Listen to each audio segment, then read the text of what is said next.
Ay, simulan na po natin kasi mamaya may pagkain na binili yung prod, so magsalo-salo tayo ng konti mamaya.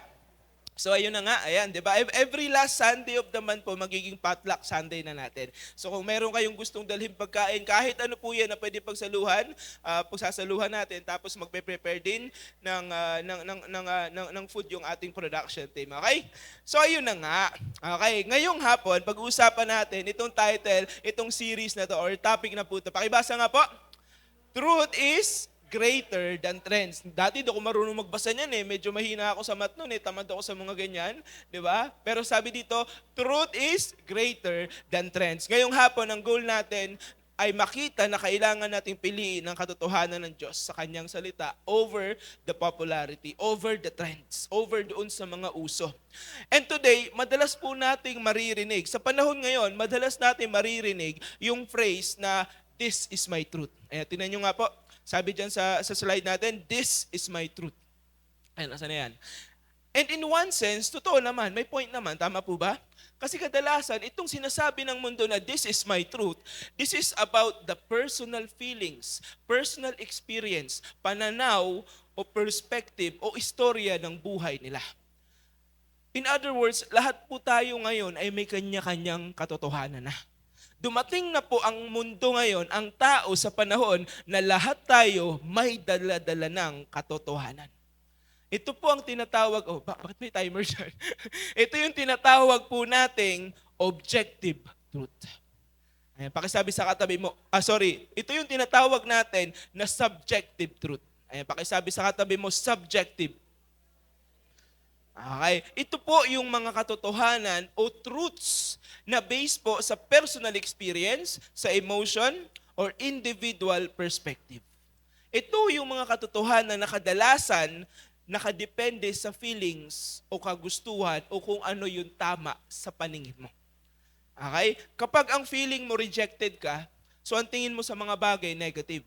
Ang katotohanan sa paligid mo ay negative. Minsan nahihirapan ka na magtiwala sa tao, minsan puro ka na pagdududa kasi nga rejected ka lagi.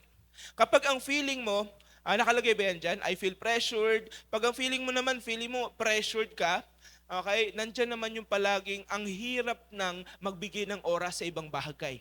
Ang mindset mo na lagi, ay busy ako. Ang mindset mo lagi, kulang ako sa oras, wala akong time for that. Kasi nga, pressured ka. Tapos kapag ang mindset mo naman or ang sitwasyon mo naman, ay ito yung nararanasan ko. Ito yung situation ko. So ang magiging katotohanan mo naman dyan, or yung truth sa buhay mo is based na doon, andyan ba yan, nakalagay dyan, ito ang nararanasan ko. Okay? At dahil yan ang foundation mo ng sitwasyon mo o ng buhay mo, kadalasan yung mga paniniwalaan mo ay depende sa nararanasan mo. One best example dyan, kung naaalala nyo yung anak ni Cesar Montano na lalaki, familiar ba kayo doon? Just an example, there was an interview with him na sabi niya, hindi na siya naniniwala sa marriage. Sabi niya, marriage is just a paper. Sabi niya sa isang interview niya. And then, kung mapapansin mo, bakit ganun na yung paniniwala niya? Bakit ganun yung lumalabas sa bibig niya? Now, tignan natin yung experience niya. Na-experience niya ang buhay na may mag-asawa, lumaki siya sa buhay may asawa, pero wala siyang buong pamilya. Lumaki siya sa buhay na yung tatay niya ang dami naging asawa. So bakit pa siya maniniwala sa marriage? Tama po ba? Nakikita niyo po ba yung truth? Nakikita niyo? Ito po ang tinatawag na subjective truth. Okay? Ang feelings and experience ay nagiging totoo sa isang tao. At don't get me wrong, hindi po natin ito ini-invalidate. Okay? Ang subjective truth ay personal sa tao, sa bawat tao. At dahil nga sa subjective truth na ito, meron tayo kanya-kanya ngayong mga katotohanan sa buhay natin. Okay? And again, don't get me wrong. Totoo po na may nararamdaman tayo, totoo na may mga karanasan tayo, totoo na dahil doon nagkakaroon tayo ng foundation ng mga katotohanan o mga papaniwalaan natin sa buhay. Pero ito po yung tanong ko sa bawat isa. Does our experiences and feelings define what is ultimate true? Ayan, nandiyan ba yan, ha? Does our experience always define what is ultimately true? Palagi ba talaga na yung mga experience natin, yung feelings natin, nagsasabi ba talaga yan ng pinakatotoo? Yan ba talaga ang dapat na basihan mo ng katotohanan? Pwede mo ba sabihin na dahil ito yung na-experience ko, ito ang pinakatotoo? And alam niyo po ba, no, ang nakakalungkot lang, ang subjective truth kadalasan nagkukos ng division at nagkukos na magkaroon tayo ng magkaiba-ibang pananaw sa buhay. At the same time, nagkukos ito na hindi tayo magkaisa kailanman. Okay? Napapansin nyo ngayon sa panahon ngayon, sa isang family, okay, sa isang family karamihan, dahil may kanya-kanyang katotohanan yan, sabi ni nanay, dapat ganito ko manamit. Pero sabi ni tatay, dapat conservative ako. Sabi ni nanay, dapat sumabay ako sa uso. Sabi ni tatay, hindi, dapat ingatan mo yung sarili mo. So sino masusunod?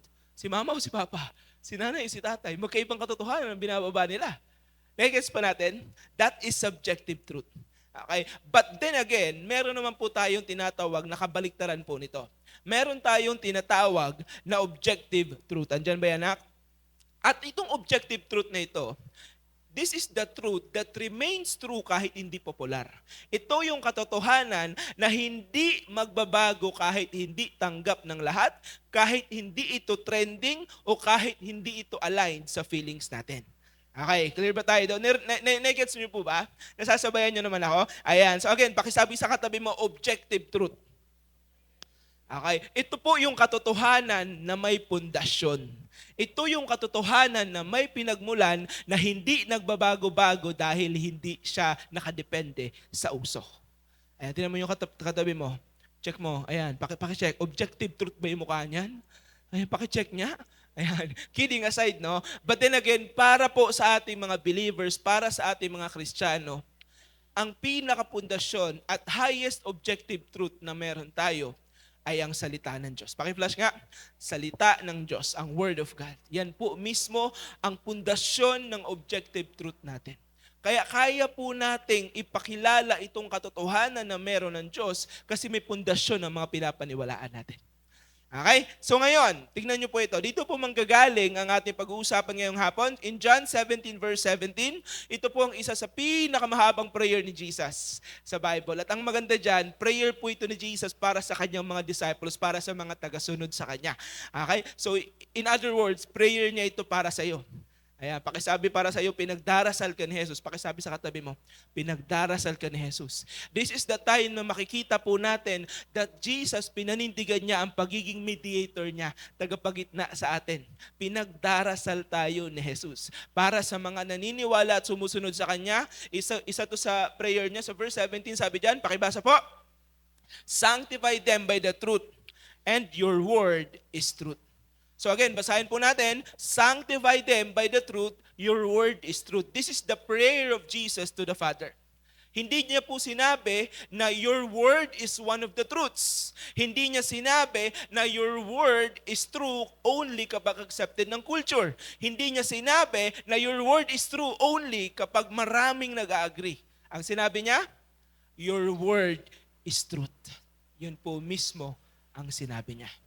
At ngayong hapon po, ang goal natin ay makita kung bakit kailangan nating piliin lagi ang katotohanan ng Diyos. At kung bakit kailangan natin ito panindigan at maging conviction natin ito.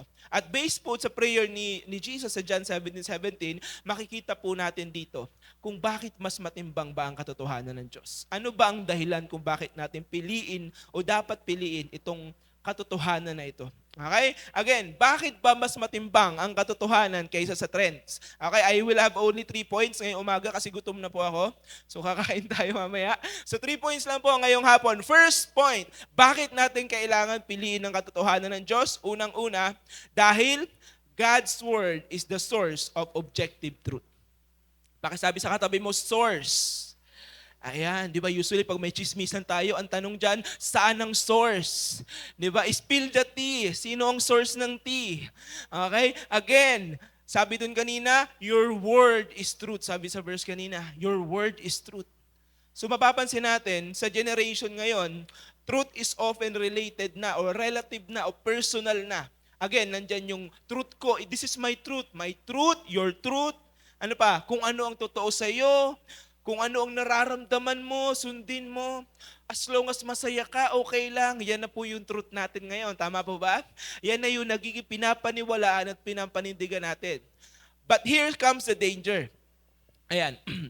Kapag ang truth ay nakabase lang sa feelings, nagiging unstable ang buhay po natin.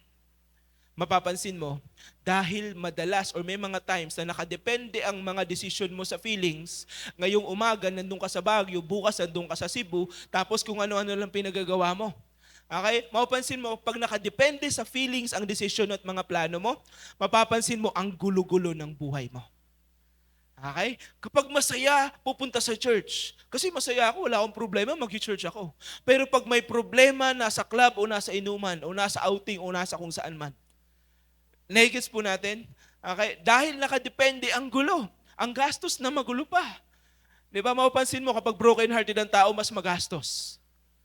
Okay? Kapag ang daming pinagdadaanan, hindi naman nakakatipid. Mas magastos. Pag nakadepende sa feelings o dun sa sitwasyon niya, yung buhay niya, ang gulo-gulo, hindi nga makapag-ipon. Kasi po bakit? Kasi your status can change. Your feelings can change. Tama po ba? Minsan kapag nakadepende sa opinion ng tao ang truths mo, opinions changes. Tama po ba? Nagbabagong opinion. Depende sa panahon natin. Okay, depende sa sitwasyon at depende sa uso. Trends change. Okay, nung kabataan ko, usong-uso kami, yung mga, alam niyo yung mga hip-hop na talagang lahat na lang nakamalaking pants. Di ba? Ngayon, pagtatawanan mo na yun eh. Tama po ba? Yung uso noon, baduy na ngayon. Tama po ba?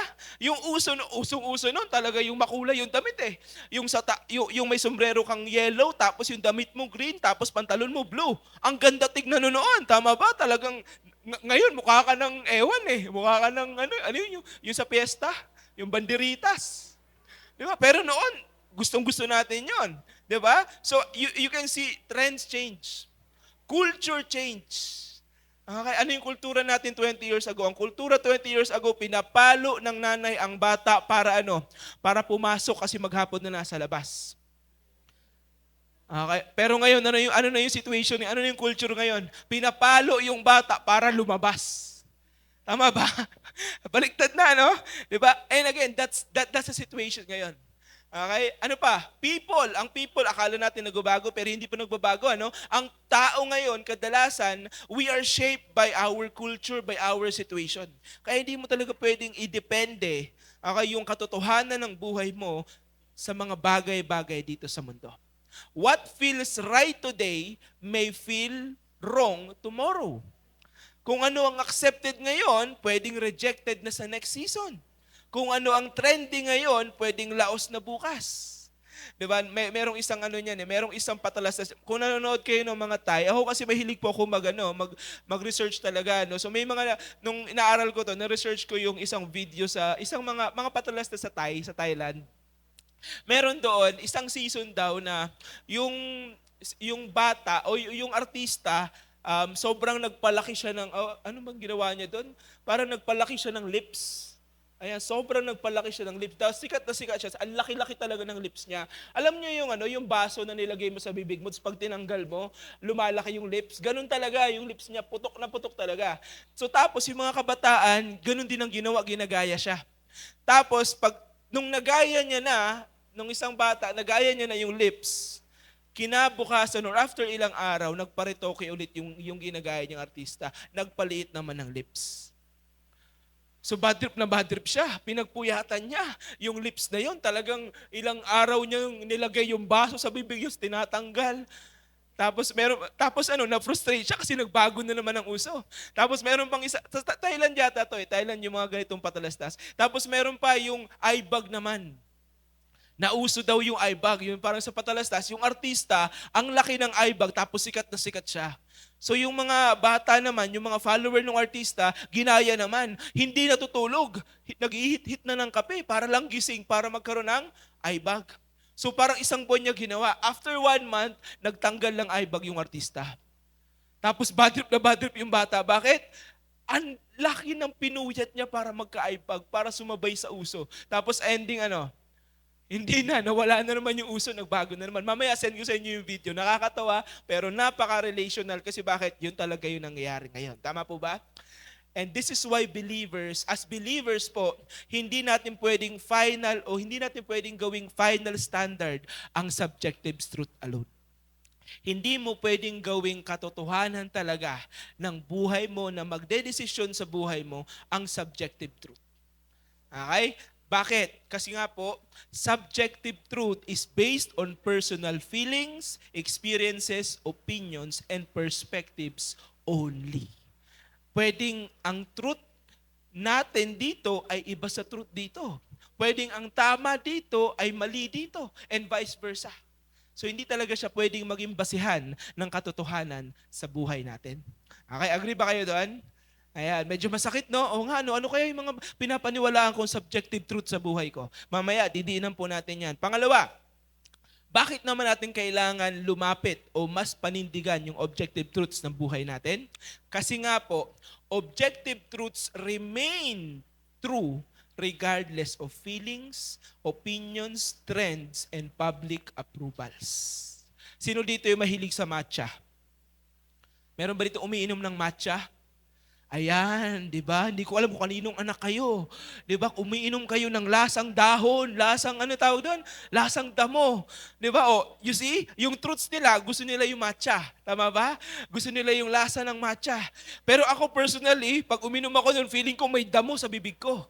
Diba? That's my truth. Subjective yan. Yun ang gusto ko at yun ang gusto niya. Yan po ang ibig sabihin natin ng subjective and objective truth. Pero sa totoo lang, aminin naman natin sa hindi, yung matcha talaga ay lasang dahon, lasang damo talaga. Pero may mga tao na gusto yun. May mga tao na pasok sa panlasa nila. Okay? Yun na yung subjective truth. So ang objective truth, ano man ang gawin natin, gustuhin mo man yan o hindi, lasang damo talaga siya. Pero subjectively, may mga tao na gusto ang lasa na yon, may mga tao naman na hindi.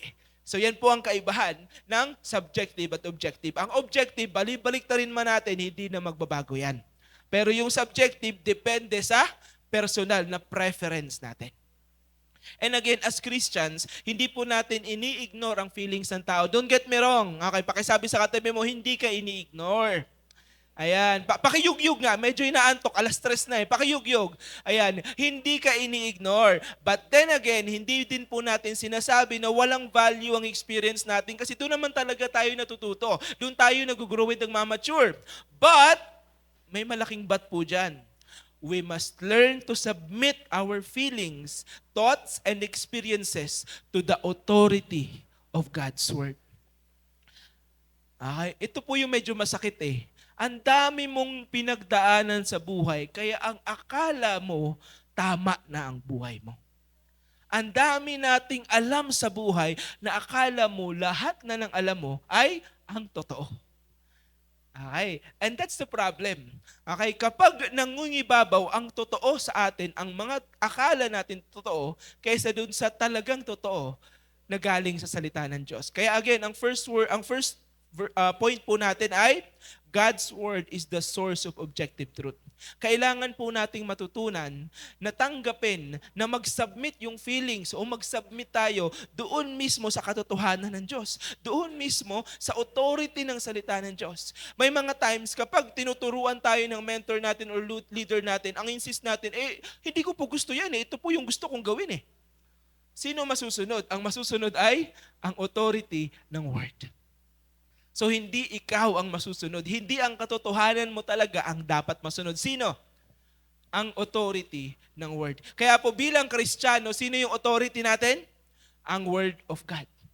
Okay? Yan po ang final authority ng buhay mo. Yan ang final authority ng buhay ng isang Kristiyano. Hindi ang katotohanan ng mundo, hindi ang sabi ni Mama, hindi ang sabi ni Papa, hindi ang sabi ng mundo. Kung hindi, ang sabi ng salita ng Diyos. At medyo masakit ito. Kasi totoo lang, marami po tayo, may kanya-kanya na tayong isip, tama po ba? May kanya-kanya tayong desisyon at tinitignan sa mundo. But then again, feelings can be real, but they are not always reliable. Again, feelings can be real, pero hindi siya palaging reliable. Pwedeng traidorin ka ng feelings mo. Pwedeng yung feelings mo magdala sa iyo sa kapahamakan. So hindi mo pwede maging basihan yan ng katotohanan ng buhay mo. Next, opinions can be strong, but they are not always right. Minsan yung pinaka-close mo pa na tao or somehow, minsan ang pinapakinggan mong opinion ay yung mga tao somehow na malakas magsalita sa iyo. Pero they will not always be right. Okay, dahil opinion lang nila yon, hindi yon ang katotohanan. And let me tell you this, unless ang opinion ay galing sa salita ng Diyos, huwag kang maniniwala doon. Pwede mong maging basehan ang mga opinion ng mga nasa paligid mo, pero hindi sila pwedeng magdesisyon sa buhay mo. Hindi yun ang pwedeng maging authority ng buhay mo. Kasi doon tayo natatalo eh. Okay, marami po sa atin, ang daming pinapakinggan, yung Metro lang ang hindi. Ang daming pinapakinggan, yung God's Word lang ang hindi. And that's the challenge. So again, that is something na kailangan nating tignan sa buhay natin ngayon. Meron ba akong mga pinapakinggan na minsan mas malakas pa ang boses nila kaysa sa Word of God? Minsan nakikipag-usap na sa iyo yung Holy Spirit, pero hindi eh. Sabi kasi ni ganito, ganito eh. You see? That is something po na kailangan natin tignan ngayon. Next, trends can be popular, pero hindi po sila laging tama. Okay, maraming trends. Ang bilis magpauso ngayon ng mundo. Ang bilis din ngayon ng mundo sumira. So don't get me wrong, hindi natin sinasabi na huwag kang manood ng trends. Ayaw mo man o gusto, mapapanood mo yan. Okay, pero again, kailangan alam mo kung ano ang totoo at hindi.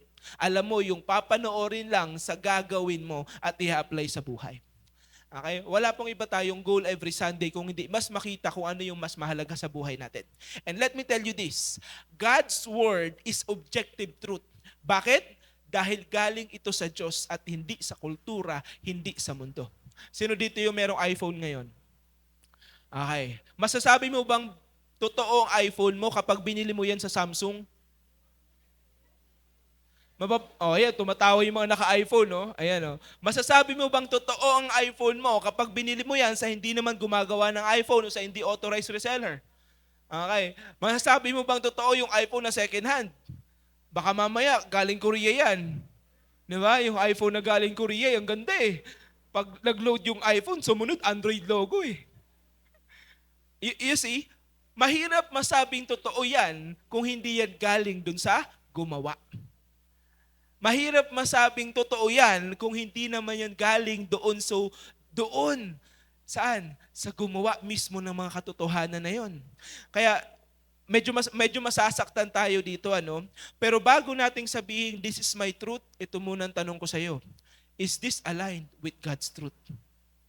Kung sasabihin mo na, ay katotohanan na ngayon, uso ngayon, LGBTQ, yan na yung katotohanan ngayon. Ang question ko sa iyo, aligned ba yan sa truth ng Diyos? Align ba yan sa creation truth?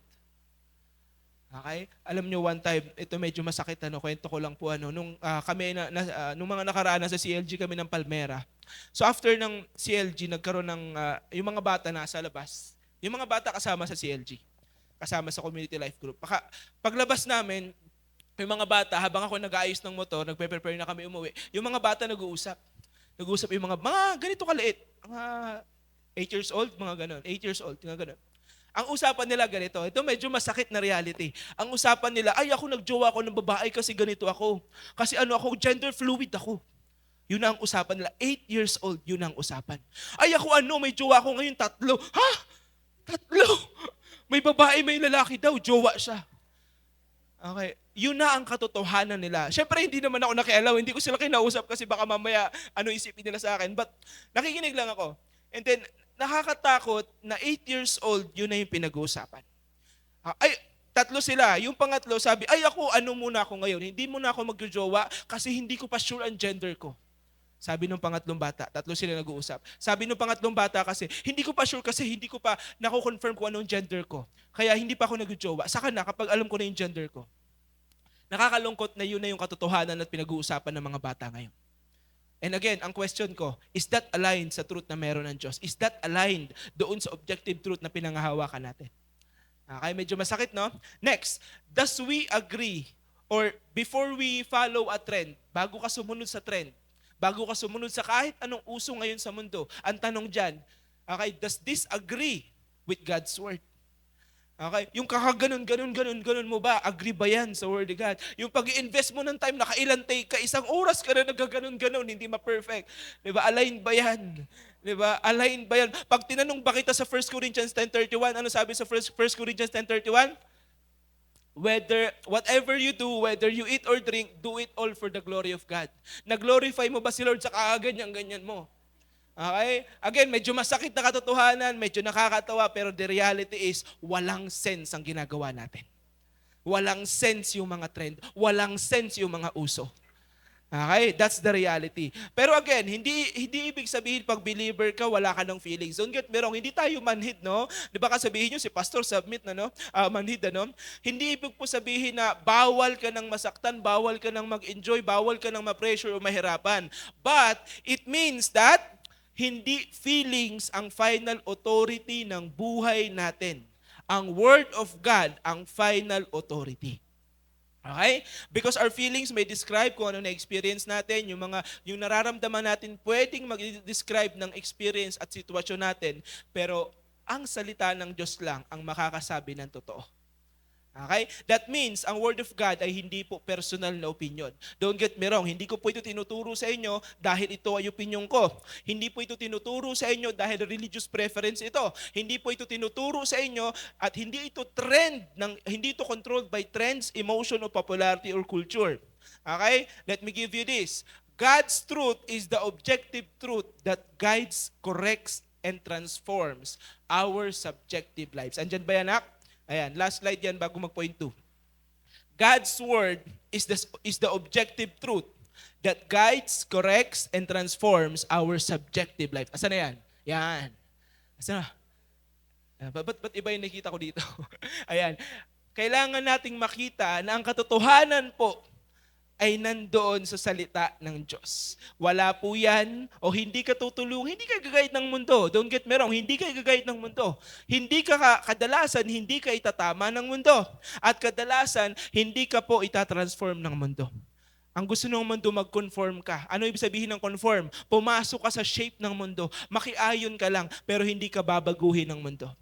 Again, we agree, everyone agree, lahat po tayo may subjective lives. Kasi lahat tayo may personal na buhay, may kanya-kanya tayong buhay. Pero hindi porket may kanya-kanya tayong buhay ay dapat may kanya-kanya na tayong katotohanan. We need to live with one truth at galing po yan sa salita ng Diyos. Okay? Yan po yung first truth. Second truth is, okay, kaya kailangan nating kunin ang salita ng Diyos, ang katotohanan sa salita ng Diyos dahil God's truth sanctifies us. Ano sabi sa verse kanina? Sanctify them by the truth. Ang word po na sanctify ay galing sa original Greek word na hagiaso, na ang ibig sabihin to set apart, to make holy, to dedicate for God's purpose. At ang prayer po dito ni Jesus para sa kanyang mga tagasunod ay ma-sanctify ng truth ang bawat believer. Ibig sabihin, yung God's Word, yung salita ng Diyos, hindi lang po ito inuturo para i-inform tayo. Okay? Yun ang pagkakaiba ng ordinaryong balita sa balita na galing sa salita ng Diyos. Kaya nga ang tawag po sa balita ng Diyos ay good news or the gospel.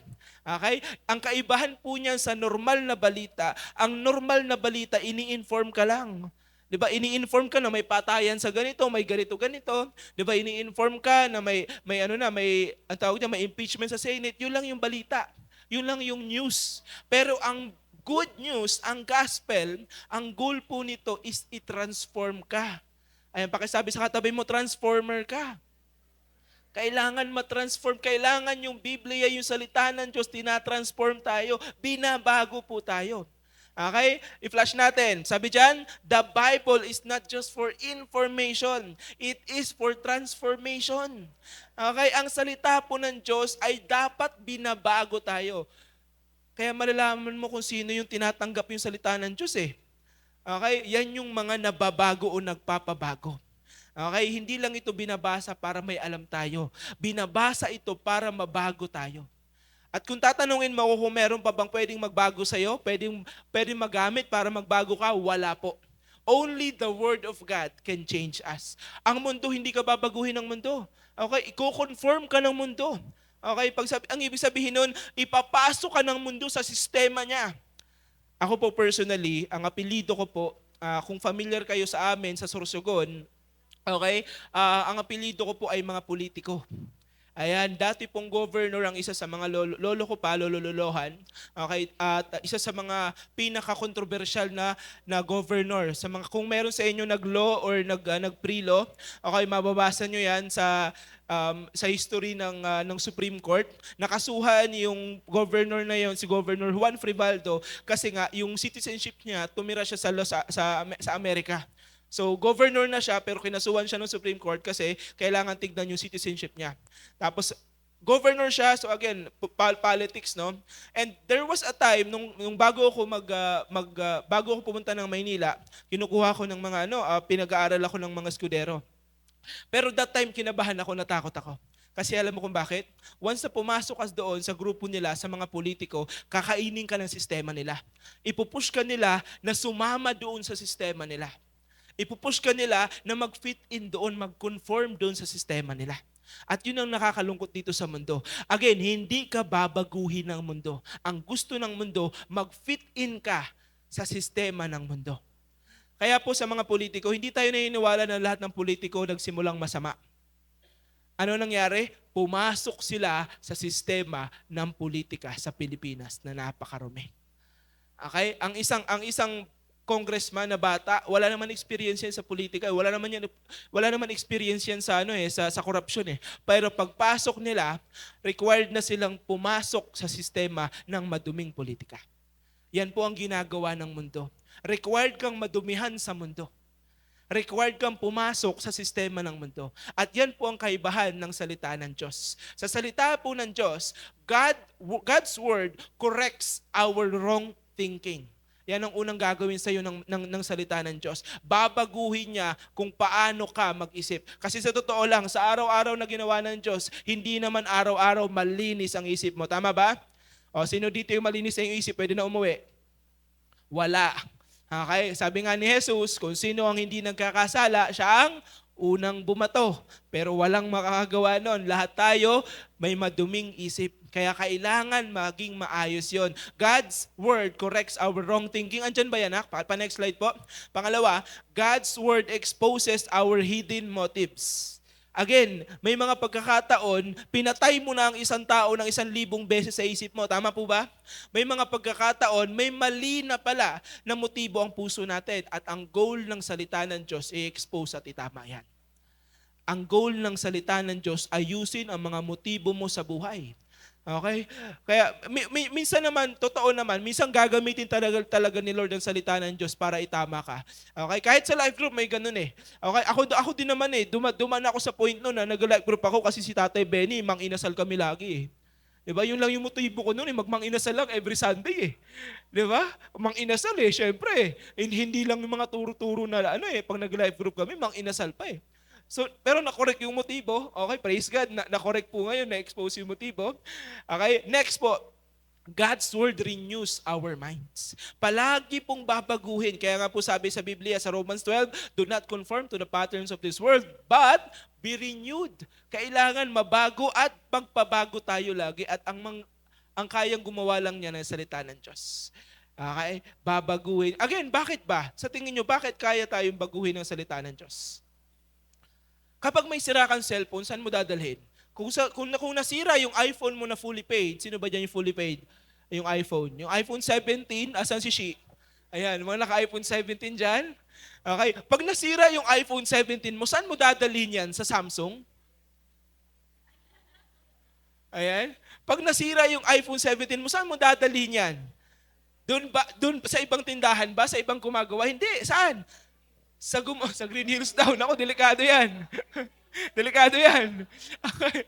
Saan mo dadalhin? Sa gumawa mismo. Sa authorized reseller, sa authorized service center. Tama ba? Doon sa gumawa. Bakit? Sila lang ang makaka-renew. Sila lang ang makakagawa nun. Sa mga merong sasakyan, pag may sasakyan ka, pwede mong i-upgrade yan. Tama ba? Pwede mong i-modify. Pero para maibalik mo yan sa dati niya, sa original niya, okay, para maibalik yung original niyang laman, saan mo dadalhin? Sa gumawa, para maibalik yung mga stock. Okay, maibalik. Ang ibig po sabihin ng renew dyan, okay, from ang new word niyan, o ang Greek word niyan is kainos. Okay? Pag sinabi mong kainos, new, hindi po siya new in time na bagong version. Hindi rin new in kind na bagong kind. Kung hindi kainos, it means na-reset at nabalik sa original. So ang God's Word po, ibabalik tayo sa original natin na pag-iisip. Pakisabi sa katabi mo, ibabalik ka. Ayan, ibabalik ka sa original mong pag-iisip. Napapansin mo yung mga bata, ang ganda ng mga bata. Ang mga bata, yung mga baby, 3 years old, 4 years old, ang ganda mag-isip napaka-inosente mag-isip, napaka-pure. Hindi lang basta inosente, pero napaka-pure mag-isip. Ano ba? Napapansin mo yung mga bata, mayroong mga social experiments sa Facebook o sa internet. Ang gagawin nila, okay, 3 plato, sa tatay, sa bata, sa nanay. Tapos yung bata, makikita niya yung plato ng tatay niya merong laman, isa. Makikita niya yung plato niya merong 2, tapos yung nanay niya, mapapansin mo walang laman. Kapag ang inosenteng bata, inosente talaga na hindi pa nahaluan ng kahit anong pagtuturo, alam mo kung anong gagawin niya? Ipapasa niya yung sobra niya sa isa, ilalagay niya sa kabila. Para lahat sila meron. Yan po ang pure at inosenteng bata. Pero yung bata na naturuan na ng favoritism, ay favorite ko si tatay. Yung pagkain niya, ilalagay niya pa kay tatay, hindi kay nanay. Pag naturuan na ng favoritism. Negets nyo? Yan po ang kailangan may balik sa atin. Kailangan may balik yung napaka-pure mo mag-isip. Okay? Hindi yung lahat ng madaanan mo, alam mo yung pinatay mo na sa isip mo. May mga ganun tayo eh. Yung nagising ka sa English ang tawag diyan, woke up on the wrong side of the bed. Kaya pagkising mo, lahat kalaban mo. 'Di ba? May ganun tayo eh. Ayan, kailangan mabago 'yon. At ang salita lang ng Diyos ang magbabago doon. Pang-apat po, God's word teaches us how to live differently from the world. Kapag gusto mong tumira sa ibang bansa, sino ang tatanungin mo? Para malaman mo ang kultura at mga bagay about dun sa bansa na yon. Yung taga doon, tama po ba? Sabihin, gusto mo pumunta sa Japan. Ano bang gagawin mo? Kakausapin mo ba yung taga Switzerland para matutunan mo yung culture ng Japan? Hindi. Pupunta ka mismo sa kultura ng Japan, sa isang taga-Japan, sa isang Hapones o Hapon, tapos kakausapin mo sila. Yung goal is for you to know how to live in that place. So ang goal po ng salita ng Diyos, hindi ka lang turuan kung paano wag mabuhay dito sa mundo na to, kung hindi paano mabuhay ang isang tagalangit. Ang isang anak ng Diyos. Pakisabi sa katabi mo, tagalangit. Yan ang goal po natin. Ang goal natin, mahubog tayo kung paano mabuhay ang isang anak ng Diyos sa kaharian ng Diyos. Ang buhay po natin dito sa lupa ay preparation para sa buhay natin sa langit. So ngayon pa lang, kailangan mong paghandaan kung ano ang buhay na meron sa langit. That's why the Word of God will teach you not to live in this world, but how to live as a child of God. Ayan, nakikita niyo po bang ibig ko sabihin dito? Ayan, next. Mapapansin mo, lahat po ng binanggit ko na yan, makikita po natin yan sa 2 Timothy chapter 3 verses 16 to 17. Sabi po dito, all scripture. Hindi niya sinabing yung New Testament lang, yung Old Testament lang. Ano sabi? All scripture is God-breathed. Pag sinabi mo God-breathed, ibig sabihin hiningahan ng Diyos. Okay? Tabihan mo yung katabi mo. Harapin mo yung katabi mo. Ayan, hingahan mo. Ayan, hingahan mo. Ayan, ganyan. Ibig sabihin noon, ramdam natin yung buhay galing. Di ba? Minsan mabaho lang, di ba? Pero ramdam mo yung buhay. Ramdam mo yung may buhay. Okay? At yung word na Theophilosos or hiningahan ng Diyos, hindi lang basta binugahan. Kung hindi, nilagay yung bibig, tapos nilagay sa ilong mo, tapos pinasok sa katawan mo yung buhay. Okay, yun mismong meaning nun. Ano sabi dyan? Gagamitin ito for teaching, rebuking, correcting, and training in righteousness. Yan po ang goal. Para daw ano? Bakit kailangan yon? Para ano? So that the servant of God may be thoroughly equipped for every good work. So hindi po tayo naging Kristiyano, okay, dahil gumagawa ka ng good work. Pero ang salita ng Diyos ang maghahanda sa iyo para sa mabuting gawa dito sa mundo. Ay, nakikita nyo ba? Kaya huwag kang magtaka kung nagbabago ka ngayon. Ibig sabihin, kumikilos ang salita ng Diyos sa buhay mo. Okay? Huwag kang magtaka kung nakikita mo na iba ka sa ibang tao. Lalo na sa mga hindi mo naman kasama sa simbahan. Because yan po ang gagawin sa iyo ng salita ng Diyos. Pero don't get me wrong. Sometimes, God's word will challenge what we like. Okay? It will challenge our attitude. It will challenge our relationships. It will challenge our habits. It will challenge what we watch, what we listen to, what we post, and how we live. Kaya nakakalungkot kung Kristiyano ka pa rin pero hindi na-challenge lahat ng gusto mo at lahat ng ginagawa mo. Okay? Because that is what the Word of God will do sa buhay po natin. And that is not because God wants to ruin the fun. Hindi po gusto ng Diyos sirain kung anong masaya sa'yo. Pero, again, ang word kanina, sanctify, hagiaso, to make us holy. Yan po ang goal. God wants us to be holy. Okay? Minsan ang word ni Lord hindi po komportable, pero necessary. Okay, sino ba dito yung uminom ng gamot na gusto niya yung ininom niyang gamot? Wala naman, di ba? Walang gamot na masarap kahit may flavor pa. Di ba? Hindi po laging easy, pero palaging mabuti. Okay? God's truth may confront us. Don't get me wrong. Maraming pagkakataon, iko-confront ka ng salita ng Diyos. Maraming pagkakataon sasabihin sa salita ng Diyos, mali ang ginagawa mo. Pero it will also cleanse us. Okay? It will also correct kung ano ang meron tayo. Andiyan ba yan, Nak? Ayan. God's truth may confront us, but it also cleanses us. At malalaman mo, tinatanggap mo ang katotohanan ng Diyos kapag nagpapabago ka sa Kanya. Okay? Minsan ang mga tao, minsan mas gusto mo, mas kaya mo pang baguhin ang sarili mo para sa tao din. I hope kaya mong baguhin ang sarili mo dahil binabago ka ng Diyos. Yan ang maging prayer natin. Last point po, dito po ako magtatapos. Bakit natin kailangang panghawakan ng katotohanan ng salita ng Diyos? Because God's Word builds conviction, not just preferences. Ano sabi dun sa verse kanina? By the truth. A lot of people po ngayon, marami po sa atin ngayon, may preferences, pero walang paninindigan. Ayan, may preference sa damit, sa pagkain, sa kaibigan. Pero pag nagsabing diet, maya-maya, nagsasangyup na. Diba? Nagsiset kuno ng standard para sa preferences niya, pero wala tayong pinapanindigan. Wala tayong conviction. In short, walang pundasyon ang mga preferences natin. Preference mo lang dahil yun ang napapanahon, dahil trending at uso. Ayan, medyo nabubulol na po tayo. For example, sa basketball, usually sa NBA, marami ka naririnig na basketball fans, ay, dito yung team ko kasi malakas sila ngayon. Pero pag natalo, lilipat naman ng ibang team. Gets nyo yun? Maraming ganyan ngayon eh. Di ba? Ang tawag natin dyan, bandwagon. Di ba? Bandwagon. Mga bandwagon eh. Yung sumasabay ka lang sa uso pero wala kang pundasyon kung bakit mo gusto at sinusundan yun. Okay, that's bandwagoning. Kaya ako, di na ako nanonood ng NBA eh. Hindi naman naglalaro na si Shaquille O'Neal eh. Hindi ako nanonood eh. Wala na yung gusto kong player eh. You see? Pero samantalang maraming tao, di ba kung sino yung uso, sino yung sikat, yun ang sinusundan.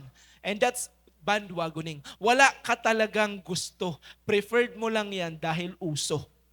Okay? Sabi ng preference, I will follow God because it is convenient and it's trendy. Ayan, nandyan ba yan, Nak? Ayan, medyo iba na papanood ko dito. Pakicheck na lang, naduduling ako. Ayan. But conviction says, I will follow God even if it's costly. Okay? Sasabihin sa'yo ng preference mo, sumunod ako kay Lord kasi lahat ng kaibigan ko nandun eh, nagisimba dun eh. Pero sasabihin sa'yo ng conviction, susunod ako kahit costly. Okay? Bakit? Kasi sa totoo lang po, hindi mo pwedeng gawing truth ang gusto mo lang. At hindi porket gusto mo ay magiging truth. A preference changes when pressure and different season comes. A conviction remains because it is rooted in God's Word. Okay, dyan ba yan? Ayan. Kung ang faith po natin nakabase lang sa emotion, madali po tayong bibitaw. Kung ang standards natin nakabase lang sa friends, madali tayong sasablay. Kung ang identity natin nakabase lang sa validation, madali kang mawawala. But when our convictions are built on God's Word, we can even stand even when we are pressured. Okay? Sabi nga po dito sa James 1 verses 22, sabi diyan, do not merely listen to the word and so deceive yourselves. Do what it says. Huwag mo lang pakinggan yung salita. Okay, tapos niloloko mo lang yung sarili mo. Every Sunday, nasa church ka. Monday to Saturday, di mo naman ginagawa yung naririnig mo na word. Okay, ano ba yung conviction na sinasabi natin dito? Ito yung conviction na yon. Conviction means you choose purity even when everyone normalizes compromise. Yan po yung conviction. Pangalawa, you choose honesty even when everyone is cheating, even when cheating is common. You choose humility even when flexing is celebrated. Okay, alam mo yon, yung lahat na lang pinost, lahat ng meron sila. 'Di ba? Yung nagtataka bakit ilang beses sila nanakawan pero yung bahay nila nakapost araw-araw. Alam mo yon, nagtataka bakit nanakawan siya ng iPhone, yung iPhone niya naka-vlog pa nung binili niya. Nagtataka ka kung bakit ang bilis mawala ng mga bagay-bagay sa iyo, ang yabang-yabang mo. Okay? Yan po mismo ang katotohanan about conviction. Pangapat, you chose forgiveness even when cancel culture is easier. Yan po, kapag may paninindigan ka, alam mo na kahit anong mangyari, magpapatawad ka. Ano pa? You choose obedience even when people do not understand you. Okay? Marami pa nga, may magsasabi sa iyo, para ka namang baliw. Diba? That's the word. Para ka namang baliw. Diba? Kailangan mo mag-devotion, kailangan mo mag-set ng oras dyan, magbabasa ka ng Bible, nakakabaliw yan. Yan ang sasabihin sa iyo ng mundo. But you choose to be obedient. Diba? Para ka namang baliw. Nasa beach tayo, tapos ikaw naka-long sleeve. Diba? Ganyan ang sasabihin po sa iyo ng mundo. Again, hindi po sapat na alam natin ang meron sa Biblia. We need to make sure na nasusunod. Kaya ang tanong po sa atin ngayon, hindi yung may alam ka ba sa Biblia? Ang tanong sa atin ngayon, sinusunod mo ba? Yun ang problema na kailangan po nating masolve ngayon. Na makita ang katotohanan na ay sinasabuhay at pinapanindigan. Kasi nga po, truth becomes conviction only when it comes from your head, to your heart, to your lifestyle. Makikita mo lang na ang katotohanan ay pinapanindigan mo na kapag galing sa alam mo, pumasok na yan sa puso mo at ginagawa mo na. Okay? Doon natin malalaman kung alam mo na ang tama at mali. Kasi iba yung alam mo lang sa ginagawa mo na. Tama po ba? At sa totoo lang, marami po sa atin ganyan ngayon. Sa totoo lang, dahil marami naman sa atin ang may alam, madali makita kung sino ang may conviction. Okay? Ito yung mga tanong na kailangan nating sundan eh. Alam nyo yun? Yung mga tao na alam mo na nakikinig at sumusunod, makikita yan sa buhay nila. A believer with conviction does not follow the crowd. A believer with conviction follows Christ. Okay? Dito po ako magtatapos, ano?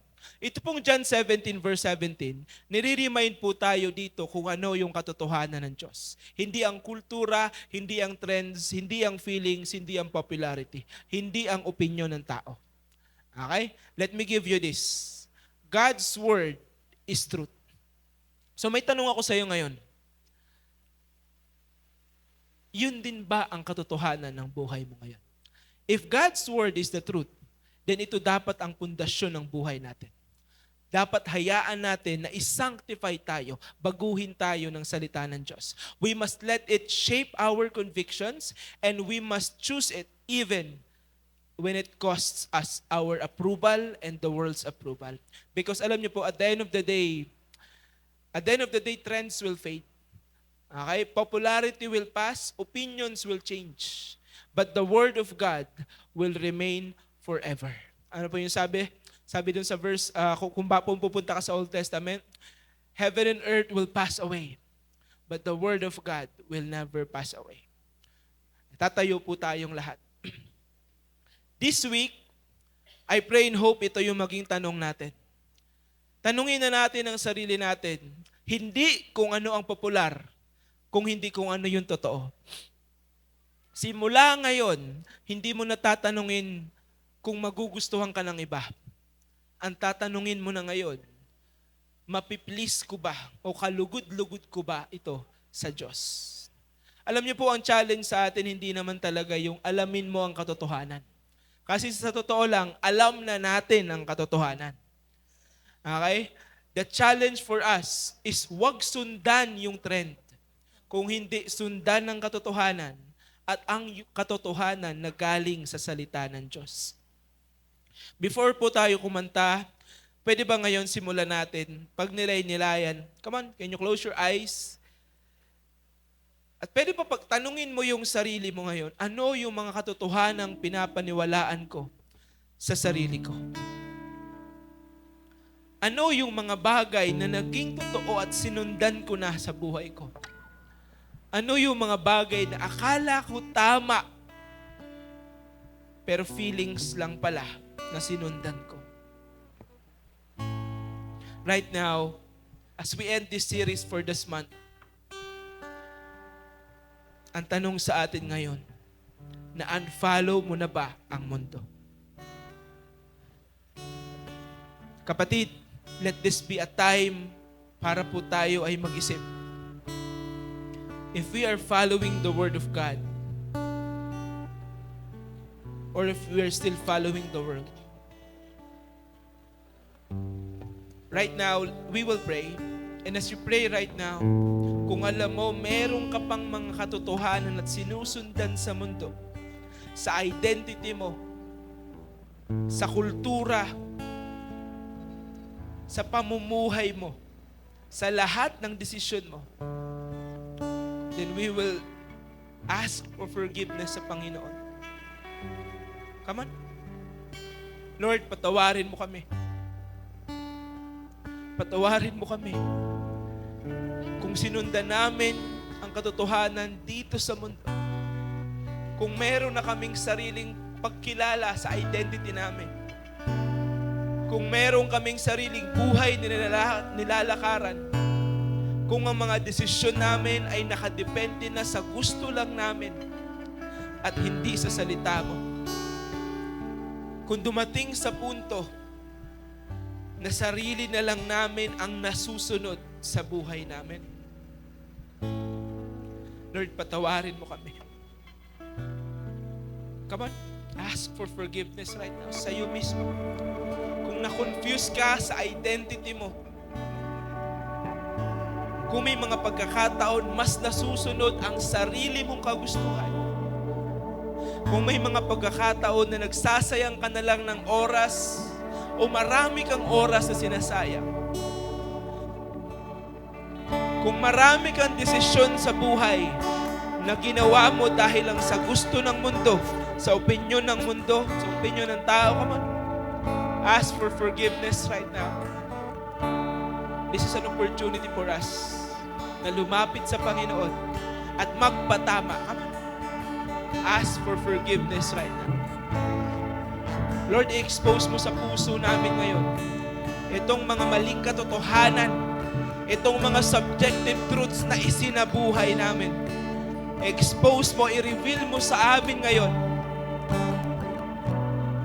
itong mga bagay na sinusundan na namin pero alam namin hindi alay sa katotohanan mo. And before we sing this song, pwede ba ngayon, after asking for forgiveness, pwede ba i-surrender mo yan ngayon? Come on, just close your eyes. Walang nakatingin sa'yo ngayon. Pero as I say ng isang bagay, as I say the word, kung alam mong ikaw yun, pwede kang lumuhod as a sign of surrender. Lumuhod ka ngayon sa harap ng Diyos.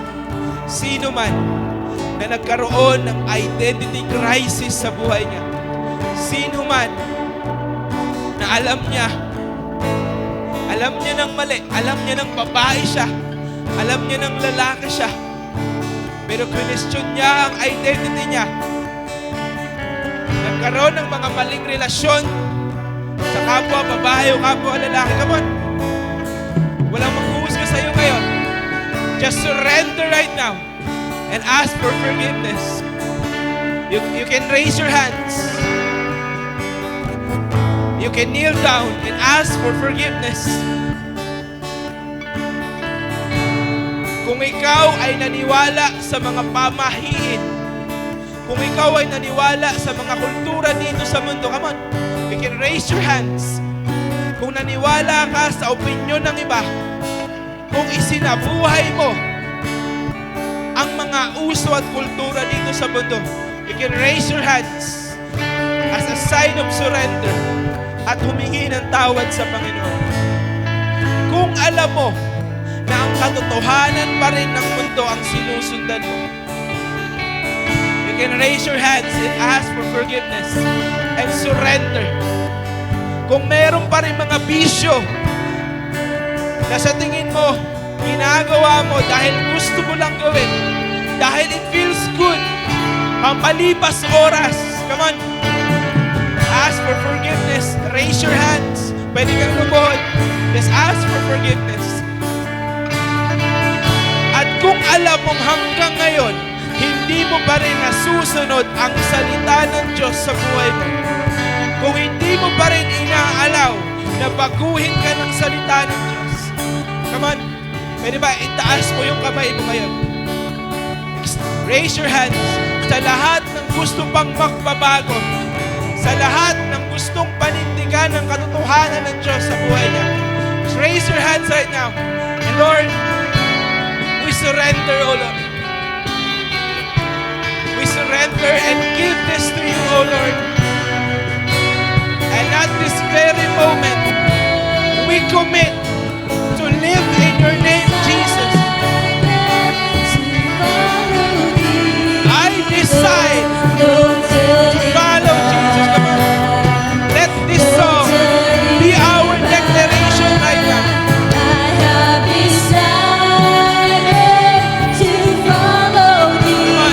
Open up your mouth right now. And let this be our declaration. I am unfollowing the world. And I am following Jesus.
Hallelujah, hallelujah.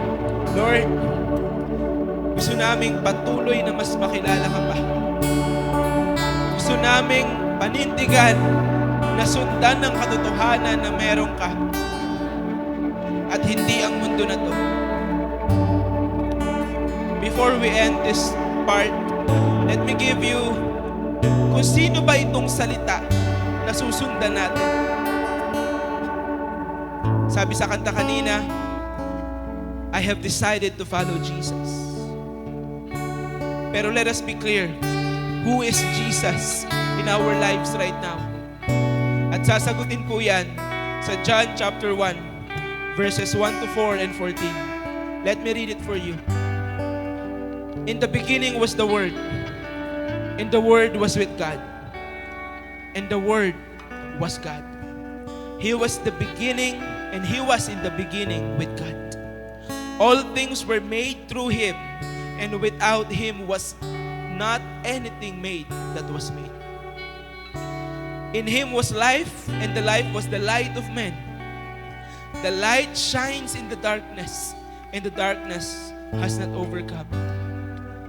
And in verse 14, this is the most important part para makita natin kung sino ang salita ng Diyos na pinag-uusapan natin ngayon. And the Word became flesh and dwelt among us. And we have seen His glory. Glory as of the Son, only the Son from the Father, full of grace and truth. Kapatid, itong salitang susundan na pinag-uusapan natin ngayon is no longer no other than Jesus. Siya ang nag-iisang susundan mo as you unfollow the world. So starting today, let us close this with a prayer. Father, we accept Jesus, your Son, in our lives. Come on, ikaw mismo ngayon. Tinatanggap namin ang katotohanan mo, Jesus, sa aming buhay. And let this be a journey. Let this be our day one as your follower muli, Panginoon. Sa lahat ng mga tumatanggap na let this be an opportunity para mag-recommit to follow Jesus, to become a disciple of Jesus. Kung sa tingin mo na wala ka kay Jesus, let this be a recommitment na ikaw muli, na isang alibughang anak, ay bumalik sa Kanya. Kung ikaw naman ngayon ay first timer, at naiintindihan mo ang kahalagahan ng pagsunod kay Jesus, let this be an opportunity na sumunod at isuko ang sarili mo kay Jesus. Father, as we accept Jesus as our Savior, as our Lord in our lives, tulungan mo kami na maging malinis ang puso namin at si Jesus lang ang maging laman. Tulungan mo kami na i-unfollow ang mundo na ito, na hindi na namin gagawin ang mga bagay-bagay para sa approval ng mundo, na hindi namin sasamahan ang mundo sa cancel culture, but we will live by grace na natanggap namin at ibabahagi ito sa iba, na hindi na kami matatakot tumayo kahit kami na lang ang naniniwala.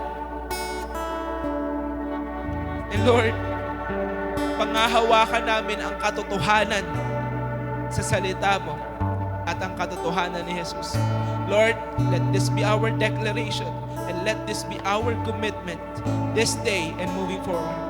Marami pong salamat, Ama. Basagin mo kami kung hindi pa kami nababasag. But right now, Lord, yakapin mo rin kami, Panginoon. Narito ang iyong mga anak, muling bumabalik sa iyo, Panginoon. Let this be a celebration of your goodness, of your greatness, Ama. Pwede ba palapakan natin ang Panginoon? Marami pong salamat.